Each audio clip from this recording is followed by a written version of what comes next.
जय माता दी दोस्तों, स्वागत है आप सभी का आपके अपने चैनल खुशहाल ज़िंदगी में। दोस्तों, इन दिनों नवरात्रि का पावन त्यौहार चल रहा है। इन 9 दिनों तक लगातार माता के 9 स्वरूपों की अलग अलग विधि से पूजा अर्चना करने से भक्तों के जीवन की समस्त मनोकामनाएं पूर्ण होती हैं। इन 9 दिनों में लगातार माता के भक्त माता की पूजा अर्चना करने के लिए अलग अलग रंगों का, अलग अलग पुष्प, अलग अलग भोग तथा अलग अलग मंत्रों का चुनाव करते हैं। इन 9 दिनों तक माता के भक्त व्रत रख के अथवा व्रत रखे बिना, यानी कि जो व्रत रखते हैं वे भी, व्रत नहीं रखते हैं वे भी, केवल नियमों का पालन करते हुए माता की पूजा में लगे रहते हैं। तो माता के सभी भक्तों को इन दिनों कुछ ऐसे कार्य हैं जो अवश्य कर लेने चाहिए। इन्हें करने से माता की विशेष कृपा भक्तों को प्राप्त होती है।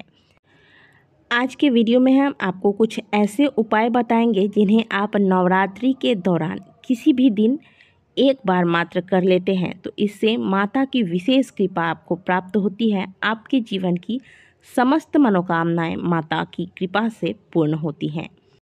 इस उपाय को कोई भी कर सकता है, चाहे आप व्रत रख रहे हैं तो भी कर सकते हैं, और अगर व्रत नहीं रखा है तो भी आप इस उपाय को बड़ी ही आसानी से नवरात्रि के दौरान किसी भी दिन कर सकते हैं। जो भी उपाय हम आपको बताने वाले हैं ये सभी शास्त्रगत उपाय हैं। इन उपायों में से मात्र 3 उपाय भी नवरात्रि के दौरान यदि आप करते हैं तो निश्चित तौर से आपके भाग्योदय होते हैं। नवरात्रि के इन 9 दिनों में से किसी भी एक दिन आपके शहर में यदि कोई शक्ति पीठ स्थापित है तो आप वहाँ जाकर, अन्यथा यदि शक्ति पीठ नहीं है तो आपके शहर में जो माता का सबसे प्रसिद्ध मंदिर है उस मंदिर में, और अगर ऐसा भी संभव नहीं तो आपके घर के आसपास जो मंदिर है उस मंदिर में जाकर आप माता के नाम का एक पताका, स्क्रीन पर आप देख रहे हैं पताका अर्थात झंडा, यदि स्वयं के हाथों से आप पताका बना सकते हैं तो यह बड़ा ही अच्छा होता है। और अगर ऐसा नहीं कर सकते हैं तो इन दिनों नवरात्रे चल रहे हैं, नवरात्रे के दौरान माता के मंदिरों में आपको यह पताका प्राप्त हो जाएगा। तो इस पताके को माता के मंदिर में जाकर आपको लगाना है। इससे क्या होता है, इससे माता की कृपा से आपका यश फैलता है। इसके अलावा नवरात्रि के दौरान माता के किसी भी मंदिर में जाकर आप एक घंटी का दान करें। यदि आप छोटी सी घंटी लेके जा सकते हैं तो घंटी ले जाकर माता की विधिवत पूजा अर्चना कर लें। इसके बाद इस घंटी को बजाने के पश्चात इस घंटी को मंदिर में ही छोड़ आए। और यदि आप बड़ा घंटी मंदिर में लगवा सकते हैं, जो मंदिर में टंगे होते हैं ना, उस प्रकार के घंटी यदि आप मंदिर में लगा सकते हैं तो ये बड़ा ही उत्तम होता है। इससे क्या होगा कि जो भी भक्त आते जाते आपके द्वारा लगाए गए इस घंटी को माता के मंदिर में बजाएगा तो मंदिर में लगे हुए उस घंटी के नाद से आपको पुण्य फल की प्राप्ति होती रहेगी।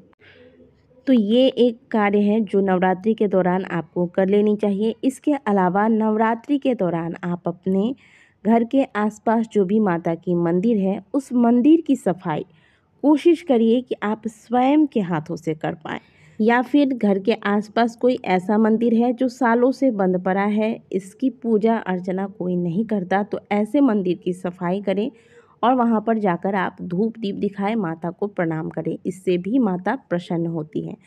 दोस्तों, इसके अलावा भले आपने नवरात्रि के दौरान घर में कलश स्थापना किया हो, घर में अखंड ज्योत जलाया हो, पाठ कर रहे हो, सब कुछ कर रहे हैं, लेकिन इसके बावजूद भी आपको इन दिनों माता रानी के मंदिर में, चाहे वो कोई विख्यात मंदिर हो आपके शहर का या फिर कोई छोटा सा ही मंदिर हो, मंदिर अवश्य जाना है। क्योंकि दुर्गा सप्तशती में माता ने स्पष्ट शब्द में स्वयं कहा है कि जिन स्थानों पर दुर्गा सप्तशती के इन मंत्रों का जाप चलता है, दुर्गा सप्तशती का पाठ निरंतर होता है, मेरा नाम कीर्तन होता है, वहाँ पर मैं साक्षात रूप में निवास करती हूँ। और मंदिरों में नवरात्रि के दौरान माता के मंत्रों का जाप, माता की सप्तशती का पाठ तथा हवन इत्यादि होते रहते हैं, लगातार होते हैं, प्रतिदिन होते हैं। तो ऐसे में आपको माता के मंदिर में जाकर माता का दर्शन अवश्य करना चाहिए, क्योंकि मंदिर में जो मूर्तियां स्थापित है वह प्राण प्रतिष्ठित है। इन दिनों माता साक्षात रूप में वहाँ निवास करती हैं। इसीलिए एक बार भी सही, लेकिन नवरात्रि के दौरान मंदिर जाएं। आपके घर के आसपास यदि कोई दुर्गा पूजा का पंडाल बना है तो ऐसे में भी आप ये ना सोचें कि मेरे घर में ही मैंने कलश स्थापना किया है तो हम क्यों किसी पंडाल में जाएं। ऐसा आपको नहीं करना है। भले आप घर में पूजा कर रहे हों, लेकिन जब माता आपके घर के आसपास विराजमान है, आपके घर के आसपास आई हैं, तो वहाँ जाकर माता का सम्मान करें, माता के दर्शन करें। नवरात्रि के इन 9 दिनों में यदि आप माता के मंदिर में जाकर झाड़ू का दान करते हैं तो यह बड़ा ही उत्तम होता है। यह झाड़ू आपको घर से नहीं ले जाना है, इस बात का सदैव ध्यान रखें। झाड़ू लक्ष्मी का स्वरूप माना जाता है। इसे अगर आप घर से निकाल के ले जाते हैं तो इससे लक्ष्मी रुष्ट हो जाती है। मंदिर जाते वक्त आप झाड़ू खरीद कर ले जाएं, फिर इस झाड़ू को मंदिर में जाकर उस व्यक्ति को दे दे चुपके से जो मंदिर की साफ सफाई करते हैं। दोस्तों, हमारे हिंदू धर्म में, हमारे ग्रंथों में पीपल वृक्ष की बहुत विशेष महत्वता बताई गई है। साक्षात भगवान श्री हरि विष्णु का वास होता है पीपल में, और इनके साथ साथ कई कोटि देवी देवता तथा पितरों का भी स्थान पीपल में बताया गया है। तो इसलिए पीपल पूजनीय है। हम सभी पीपल वृक्ष की पूजा अर्चना भी करते हैं, देव वृक्ष माना जाता है। तो ऐसे में नवरात्रि के दौरान आप पीपल वृक्ष यदि संभव हो तो लगाना चाहिए आपको। और पीपल वृक्ष आपको ऐसे स्थान पर लगाना चाहिए जहाँ से इसे बार बार उखाड़ना या काटने की नौबत ना आए। मंदिर में या नदी के किनारे ऐसे स्थान पर लगाएं जहाँ यह अच्छे तरीके से विकसित हो सके और फिर इसे उखाड़ने या फिर काटने की नौबत ना आए। और प्रतिदिन आप संभव हो तो इसमें जल देकर इसे सींचें। रविवार आप छोड़कर, यानी कि रविवार को पीपल में जल नहीं दिया जाता, तो रविवार छोड़कर प्रतिदिन पीपल वृक्ष में जल देकर तब तक सींचें जब तक यह वृक्ष अच्छी तरीके से लग नहीं जाता, हरा भरा नहीं हो जाता। आपके द्वारा लगाए गए पीपल वृक्ष में जब कोई भक्त आकर प्रतिदिन या फिर प्रति शनिवार, अमावस्या, पूर्णिमा, खास तिथियों पर पूजा करता है, साथ ही कोई चिड़िया, कोई पंछी, कोई जीव जंतु इसके ऊपर आश्रय लेता है, कोई भी मनुष्य इस वृक्ष के नीचे बैठकर इसकी हवा का अनुभव करता है, तो ये सारा फल वृक्ष लगाने वाले को जाता है। इसीलिए पीपल वृक्ष लगाना नवरात्रि में बहुत श्रेष्ठ माना जाता है। तो यह एक काम कर लें। नवरात्रि के इन 9 दिनों में किसी भी उम्र की स्त्री हो, चाहे वह वृद्ध हो, चाहे बच्ची हो, चाहे जवान हो, यदि आपसे कुछ मांगे तो उनके साथ दुर्व्यवहार ना करें, उन्हें डांट कर ना भगाएं। जितना संभव हो उनकी सहायता करने की कोशिश करें और कुछ ना कुछ उन्हें दान करके ही विदा करें। नवरात्रि के इन 9 दिनों में आपको कर्पूर का विशेष रूप से इस्तेमाल करना चाहिए।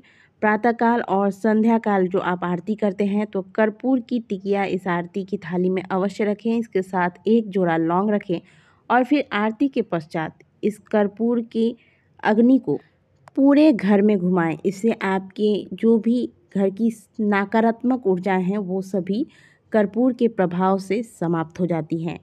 और कर्पूर लौंग की आरती से माता शीघ्र प्रसन्न होती है। तो ये आपको कर लेना है नवरात्रि के दौरान। इसके अलावा नवरात्रि के दौरान आपको चावल से बनी हुई खीर तैयार करके रखनी है और अपने घर पे या फिर मंदिरों में जहाँ भी आपको छोटी छोटी कन्याएं मिलती हैं उन्हें प्रेम पूर्वक श्रद्धा भाव से इस खीर का प्रसाद उन्हें दें। साथ ही आप उन्हें कुछ न कुछ उपहार दें। आपको एक कन्या मिलती है, 2 मिलती है, 3, 4, 5, 6 जितनी भी कन्या मिलती है आप उतनी ही कन्या को खीर खिला सकती हैं। नवरात्रि के दौरान खीर खिलाने से, छोटी कन्याओं को खीर खिलाने से, उन्हें उपहार देने से माता प्रसन्न होती है। नवरात्रि के इन 9 दिनों में आपको दोनों ही वक्त, प्रातःकाल और शाम के वक्त माता की आरती करनी चाहिए। इस दौरान जोर जोर से घंटी, शंख का नाद घर में करना चाहिए। तो दोस्तों, ये कुछ छोटी छोटी सी चीज़ें हैं जो आपको नवरात्रि के इन 9 दिनों में किसी भी एक दिन अवश्य करना चाहिए। कोशिश करें कि जो भी चीज़ें आपको बताई गई हैं इनमें से कम 3 चीज़ें तो आप माता के मंदिर में जाकर अवश्य कर लें, माता के दर्शन कर लें।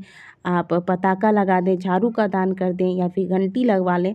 इस प्रकार के छोटे छोटे पुण्य कार्य आपको नवरात्रि के दौरान बहुत ज़्यादा पुण्य फलों की प्राप्ति कराता है। माता की विशेष कृपा आपको प्राप्त होती है। तो जितना संभव हो इन चीज़ों को करने की कोशिश करें और दी गई जानकारी यदि आपको अच्छी लगी हो तो वीडियो को लाइक जरूर कीजिएगा। कमेंट बॉक्स में जय माता दी अवश्य लिखिएगा। मिलते हैं आपसे अगले वीडियो में, तब तक के लिए ओम नमः शिवाय, हर हर महादेव।